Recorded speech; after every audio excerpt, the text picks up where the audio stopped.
इस क्षेत्र से माननीय विधायक जी समाजवादी पार्टी के प्रत्याशी और आपके समर्थन से जो यहां से चुनाव जीतने जा रहे हैं मनोज कुमार जी के लिए एक बार जोरदार तालियां आप लोग मिलकर बजा दीजिए।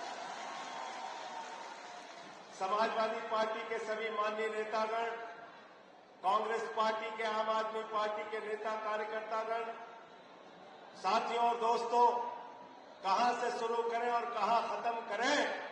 वतन की जो हालत सुनाने लगेंगे तो पत्थर भी आंसू बहाने लगेंगे।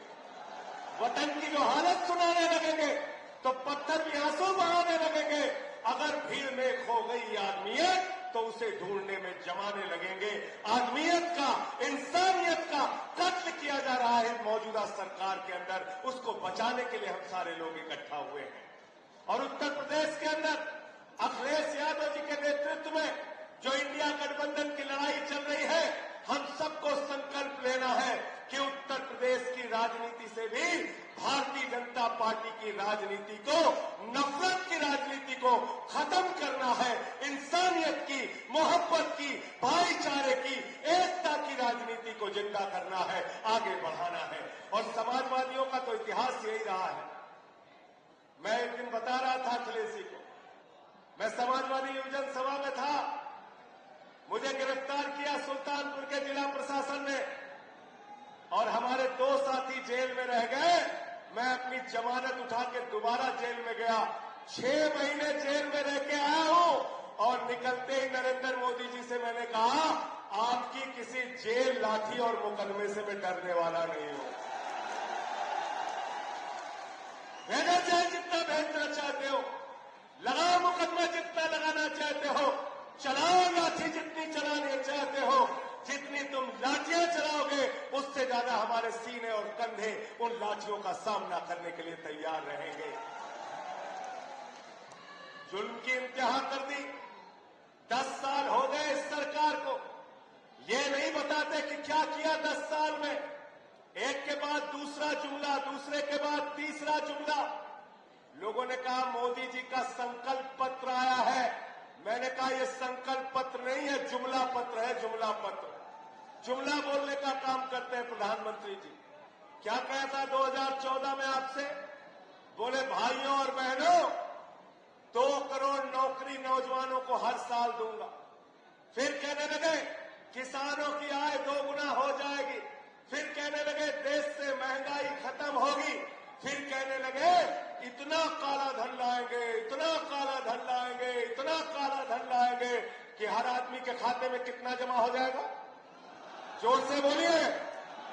15 लाख आ गए, 15 पैसे भी नहीं आए, 15 पैसे भी नहीं आए। और हमारी माताओं बहनों ने अपने पति से बचाकर जो 1500 की नोट संदूक में रखी थी कि बेटी की शादी होगी तो ये पैसा काम आएगा, जब छोटा सा घर बनाना होगा तो पैसा काम आएगा, कोई बीमार हो जाएगा तो ये पैसा काम आएगा। नरेंद्र मोदी जी ने कहा माताओं और बहनों यही काला धन है, लाइन में लग के इसको जमा कर दो। उसको भी जमा करा लिया। नोटबंदी कर दी देश के अंदर, काला धन तो आया नहीं। आप याद रखिएगा, एक ही आदमी को हिंदुस्तान की सारी संपत्ति देते जा रहे हैं, अपने दोस्त को सारी संपत्ति देते जा रहे हैं।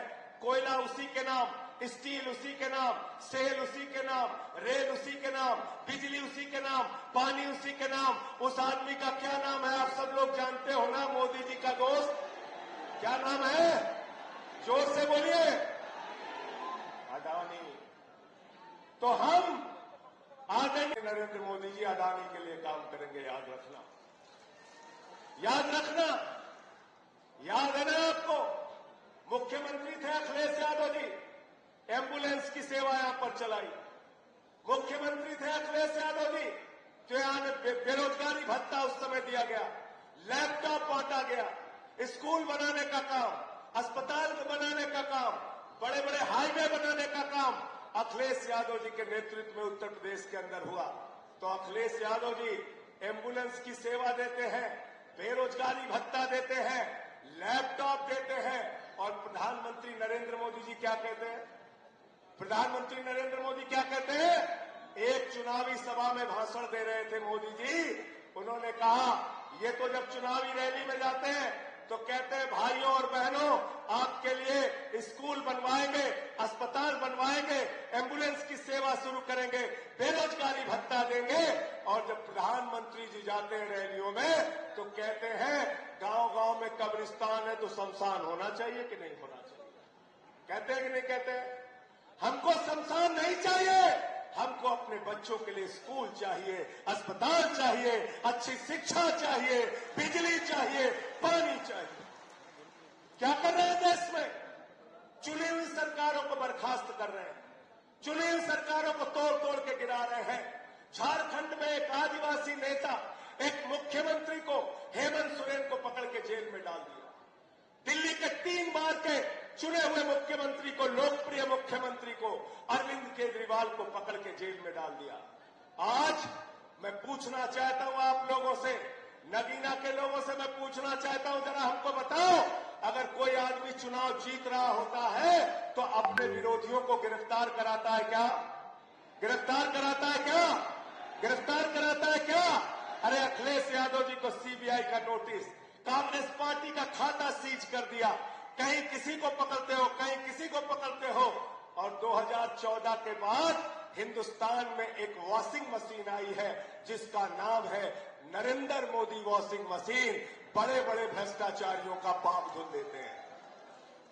एक फिल्म आई थी, राम तेरी गंगा मैली हो गई, पापियों के पाप धोते हो धोते। भाजपाइयों के लिए मैं कहना चाहता हूं, भाजपा तेरी पार्टी मैली हो गई, गुनहगारों के पाप धोते धोते। प्रधानमंत्री जी कहते हैं हमारी गारंटी है, कहते हैं मोदी की गारंटी है, एक भी भ्रष्टाचारी को नहीं छोड़ूंगा, इसकी गारंटी है। मैंने कहा मोदी जी बिल्कुल ठीक आप कह रहे हैं, ये मोदी की गारंटी है, किसी भ्रष्टाचारी को नहीं छोड़ूंगा, इस बात की गारंटी है। पूरब से लेकर पश्चिम तक, उत्तर से लेकर दक्षिण तक जितने भ्रष्टाचारी हैं सबको बीजेपी में शामिल करूंगा, इस बात की गारंटी है। गलत तो नहीं कह रहा हूं? गलत तो नहीं कह रहा हूं? अजीत पवार पे 70,000 करोड़ का घोटाला लगाते हो, उसको अपने साथ शामिल कर लेते हो। छगन भुजबल पे भ्रष्टाचार का आरोप, बीजेपी के साथ। प्रफुल्ल पटेल पे भ्रष्टाचार का आरोप, बीजेपी के साथ। नारायण राणे पे भ्रष्टाचार का आरोप, बीजेपी के साथ। अशोक चौहान पे भ्रष्टाचार का आरोप, बीजेपी के साथ। हसन मुश्रीफ पे भ्रष्टाचार का आरोप, बीजेपी के साथ। तपस राय पे भ्रष्टाचार का आरोप, बीजेपी के साथ। मुकुल राय पे भ्रष्टाचार का आरोप, बीजेपी के साथ। जनार्दन रेड्डी पे भ्रष्टाचार का आरोप, बीजेपी के साथ। हेमंत विश्व शर्मा पे भ्रष्टाचार का आरोप, बीजेपी के साथ। सारे भ्रष्टाचारियों को अपनी पार्टी के साथ शामिल कर लेते हो मोदी जी। तो इसलिए मैंने बीजेपी के लिए नारा दिया है, जो जितना बड़ा भ्रष्टाचारी वो इतना बड़ा पदाधिकारी। यह बीजेपी का नाम। और मैं तो कहता हूं भ्रष्टाचार के खिलाफ जब भाजपाई बोलते हैं तो ऐसा लगता है डाकू गब्बर सिंह और ओसामा बिन लादेन अहिंसा पे उपदेश दे रहा है, अहिंसा पे उपदेश दे रहा है। कितना अहंकार हो गया मोदी जी को। गाना बज रहा है देश भर में, सुना होगा आप लोगों ने गाना। आज रामनवमी का दिन है, आप सबको रामनवमी की शुभकामनाएं भी देता हूं, लेकिन याद कीजिए कितना अहंकार इनके मन में। क्या कह रहे हैं? जो राम को लाए हैं हम उनको लाएंगे। क्या गाना है? जो राम को लाए हैं हम उनको लाएंगे। नरेंद्र मोदी जी, आप अपने मन में इतना अहंकार मत पालिए। आप राम को लाने वाले कोई नहीं है, भगवान ऊपर वाला वो हमको लाया है और हम उसके हिसाब से काम करेंगे। और हिंदू धर्म जो हमें शिक्षा देता है, हिंदू धर्म कहता है वसुधैव कुटुंबकम, पूरा विश्व हमारा परिवार है। हिंदू धर्म कहता है धर्म की जय हो, अधर्म का नाश हो, प्राणियों में सद्भावना हो, विश्व का कल्याण हो। हम पूरे विश्व के कल्याण की कामना करते हैं। हिंदू धर्म के नाम पे नफरत मत फैलाओ। और कहते हो हिंदुओं का भला कर रहे हैं, हिंदुओं का भला कर रहे हैं। अखिलेश जी बैठे हैं, मैं इनसे पूछना चाहता हूं, आप सबसे पूछना चाहता हूं, इस देश में सबसे बड़ी आबादी किसकी है भाई? किसकी है आबादी सबसे बड़ी? हिंदुओं की। बेरोजगारी सबसे ज्यादा बढ़ेगी तो सबसे ज्यादा नुकसान किसका? जोर से बोलिए। महंगाई सबसे ज्यादा बढ़ेगी तो सबसे ज्यादा नुकसान किसका? भ्रष्टाचार बढ़ेगा तो सबसे ज्यादा नुकसान किसका? हिंदुओं का। आपने इस देश के नौजवानों को 4 साल की अग्निवीर योजना में लगा दिया। यहां हमारे जवान बैठे हैं। ये जवान दिल्ली के अंदर भी जब दिल्ली पुलिस के जवान शहीद होते थे, सरकार उनकी चिंता नहीं करती थी। भारत के पहले मुख्यमंत्री अरविंद केजरीवाल जिन्होंने कहा सीमा का जवान हो या दिल्ली पुलिस का जवान, अगर उसकी शहादत होगी तो 1 करोड़ रुपए की सम्मान राशि उसके परिवार वालों को दी जाएगी। हम देशभक्त हैं। हमारे पुरखों ने इस देश के लिए कुर्बानियां दी हैं। हम डॉक्टर लोहिया को मानने वाले हैं, हम जेपी को मानने वाले हैं, हम गांधी को मानने वाले हैं, हम बाबा साहब डॉक्टर भीमराव अंबेडकर को मानने वाले हैं। इसलिए जब अखिलेश यादव जी ने फॉर्मूला दिया और नारा लगाया कि अब सरकार जो बनेगी वो पीडीए के लिए काम करेगी, पीडीए के लिए काम करेगी, पीडीए के लिए काम करेगी। और इन नफरत फैलाने वाले लोगों से हमको लड़ना है, इनसे संघर्ष करना है, इनसे किसी मामले में पीछे रहने का काम नहीं करना है। मैं भगत सिंह की लाइन पढ़ रहा था जेल में जब था, उनसे मिलने आए उनके भाई, फांसी की सजा हो चुकी थी। भगत सिंह के भाई निराश हुए। जब घर गए तो भगत सिंह ने उनको एक चिट्ठी लिखी और चिट्ठी के अंत में 2 लाइनें लिखी। उन्हें ये फिक्र है हरदम नया तर्जे जफा क्या है। उन्हें यह फिक्र है हरदम नया तर्जे जफा क्या है। जफा मतलब होता है अत्याचार। उन्हें यह फिक्र है हरदम नया तर्जे जफा क्या है। हमें भी शौक है देखें सितम की इंतहा क्या है। हमें भी शौक है देखें सितम की इंतहा क्या है।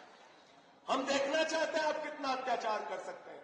हम देखना चाहते हैं केजरीवाल पे आप कितना अत्याचार कर सकते हैं, हेमंत सोरेन पे कितना अत्याचार कर सकते हैं, समाजवादियों पे कितना अत्याचार कर सकते हैं। अरे समाजवादी तो आंदोलन की कोख से पैदा हुए हैं। आम आदमी पार्टी भी आंदोलन के कोख से पैदा हुई पार्टी है।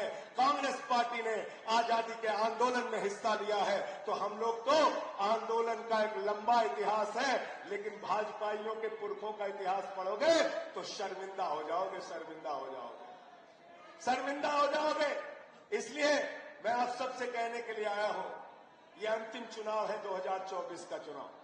आपने सुना होगा अखिलेश यादव जी ने भी लिखा, अयोध्या का सांसद लल्लू सिंह कहता 400 सीट दे दो, संविधान बदलना है। अनंत हेगड़े पूर्व केंद्रीय मंत्री भारतीय जनता पार्टी के कहते 400 सीट दे दो, संविधान बदलना है। ज्योति मिर्धा भारतीय जनता पार्टी की प्रत्याशी कहती है 400 सीट दे दो, संविधान बदलना है। मेरठ के प्रत्याशी अरुण गोविल, जिसको सीधे मोदी जी ने उतारा है, वो कहते हैं 400 सीट दे दो, संविधान बदलना है।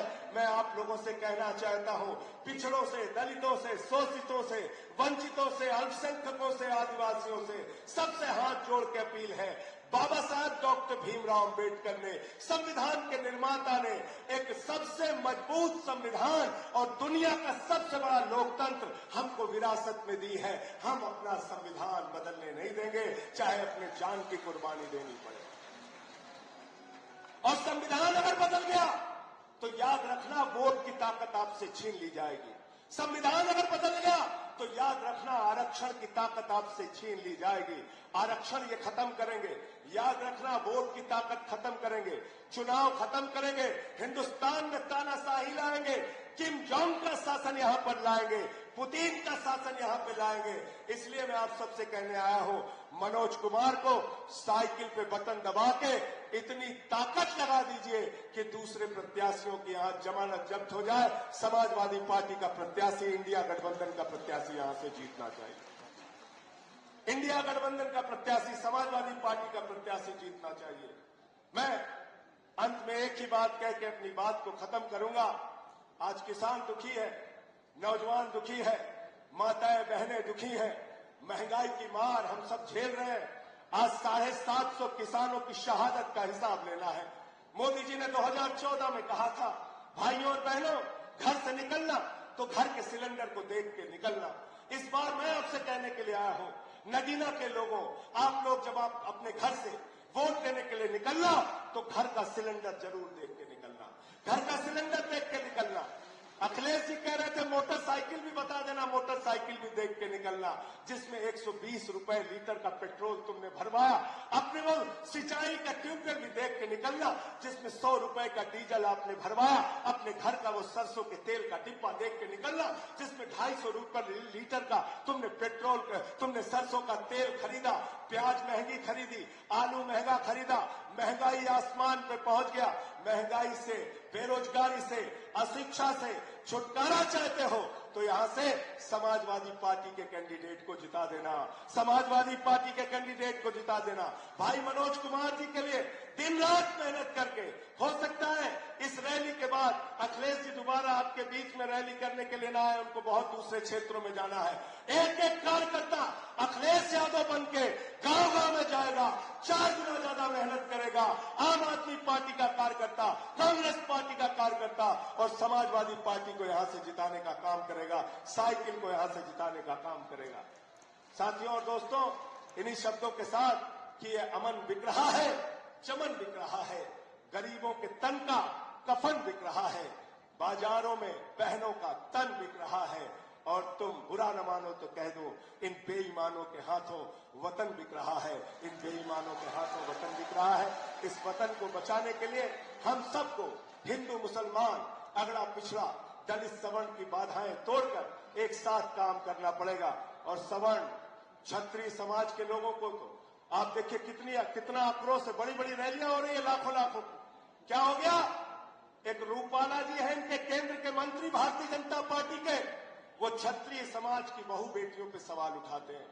मैं उनसे कहना चाहता हूं, रूपाला जी, अगर आपको हमसे लड़ना है, हमसे लड़िए। हमारे समाज के बहु बेटियों पे सवाल उठाएंगे तो बर्दाश्त नहीं किया जाएगा, सूद समेत आपको जवाब दिया जाएगा। सब लोग मिलकर इकट्ठा होकर बीजेपी को हराओ, मोदी को हटाओ, तानाशाह को हटाओ, लोकतंत्र को बचाओ, संविधान को बचाओ। जय हिंद, इंकलाब जिंदाबाद।